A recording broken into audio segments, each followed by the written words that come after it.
सोच के देखिए, भारत सिर्फ एक देश नहीं है, बल्कि अपने आप में एक पूरा प्राकृतिक महाद्वीप है। आज हम इसी विशाल और बेमिसाल जैव विविधता के सफर पर चलेंगे। इसके अद्भुत विस्तार से लेकर इसे बचाने की जो लड़ाई चल रही है, उस तक। तो चलिए शुरुआत करते हैं इस शानदार तस्वीर से। ये तस्वीर है ना, ये बस एक झलक है उस चीज की जो इंडिया को दुनिया के सबसे ज्यादा जैव विविधता वाले देशों में से एक बनाती है। यहाँ के जंगल, पहाड़, नदियां सब अनगिनत जीवों का घर हैं। ये नंबर देख रहे हैं, 4। ये बस एक आंकड़ा नहीं है, ये बताता है कि दुनिया के 36 बायोडायवर्सिटी हॉटस्पॉट्स में से 4, जी हां 4, भारत में हैं। अब ये हॉटस्पॉट्स क्या होते हैं? ये वो जगह हैं जहां कुदरत अपने सबसे खूबसूरत रूप में है, पर साथ ही सबसे ज्यादा खतरे में भी। और ये हैं वो 4 हॉटस्पॉट्स, हिमालय की बर्फीली चोटियों से लेकर पश्चिमी घाट के घने बारिश वाले जंगल तक।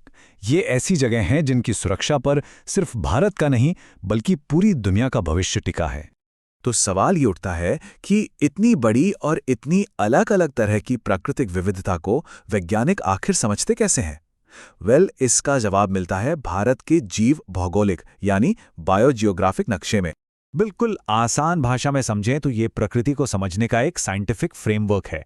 ये नक्शा संरक्षणवादियों की मदद करता है ये जानने में कि किस इलाके की क्या खासियत है और उसे बचाने के लिए क्या-क्या करना जरूरी है।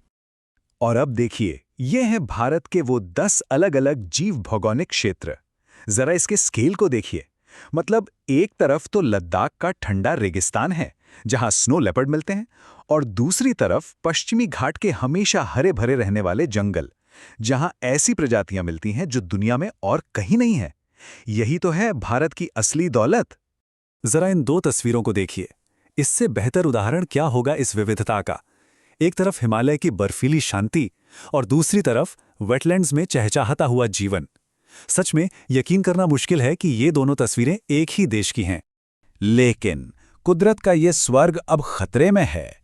अब हम कहानी के उस मोड़ पर आ गए हैं जहां हमें उन चुनौतियों को समझना होगा जो इस अनमोल विरासत के अस्तित्व पर ही सवाल खड़ा कर रही हैं।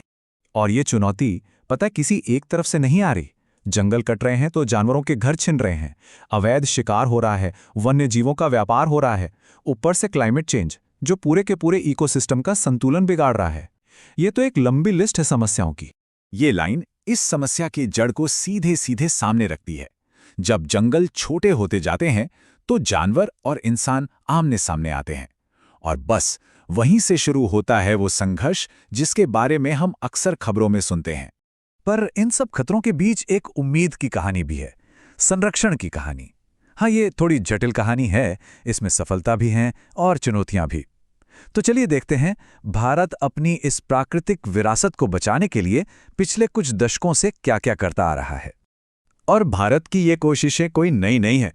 इसकी शुरुआत तो 1972 में ही हो गई थी, वन्य जीव संरक्षण अधिनियम के साथ। फिर 1973 में आया ऐतिहासिक प्रोजेक्ट टाइगर और 1992 में प्रोजेक्ट एलिफेंट। और इन कोशिशों का नतीजा वो भी सामने आया। प्रोजेक्ट टाइगर की सफलता की कहानी इन आंकड़ों में साफ दिखती है। देखिए, 2018 में बाघों की आबादी थी 2967, जो 2022 में बढ़कर 3682 हो गई। ये संरक्षण के इतिहास में एक बहुत बड़ी जीत है। लेकिन कहानी में एक ट्विस्ट है। जरा इस स्लाइड पर गौर कीजिए। एक तरफ तो बाघों की आबादी बढ़ रही है, जो कि बहुत अच्छी बात है, लेकिन दूसरी तरफ उनकी मौत का आंकड़ा भी बढ़ रहा है। ऊपर से बजट में कटौती और कुछ विवादास्पद फैसलों ने इस पूरी तस्वीर को और भी जटिल बना दिया है। और हाँ, ये याद रखना भी बहुत जरूरी है कि संरक्षण की कहानी सिर्फ बाघ और हाथी जैसे बड़े जानवरों की नहीं है। कस्तूरी मृग जैसे न जाने कितने जीव हैं जो चुपचाप अपने अस्तित्व की लड़ाई लड़ रहे हैं, और उन्हें भी हमारे ध्यान की उतनी ही जरूरत है। और अब ये नंबर देखिए, 91। जून 2025 तक भारत में 91 रामसर स्थल घोषित किए जा चुके हैं, और ये इस बात का सबूत है कि संरक्षण की कोशिशें सिर्फ जानवरों तक ही सीमित नहीं हैं, बल्कि पूरे के पूरे इकोसिस्टम जैसे कि हमारी कीमती वेटलैंड्स को बचाने पर केंद्रित हैं। तो सवाल ये है कि ये रामसर स्थल आखिर हैं क्या? देखिए, ये ऐसी वेटलैंड्स हैं, यानी आर्द्र भूमि, जिन्हें अंतर्राष्ट्रीय महत्व दिया गया है।